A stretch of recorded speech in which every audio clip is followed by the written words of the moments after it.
Isn't she amazing? So now Yes. we're going to think and talk. Why do you think May's teacher didn't support her dream of being an astronaut?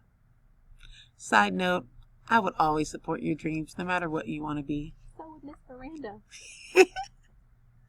Miss She put Moore me too, on. since she's not here to say that for herself. Okay.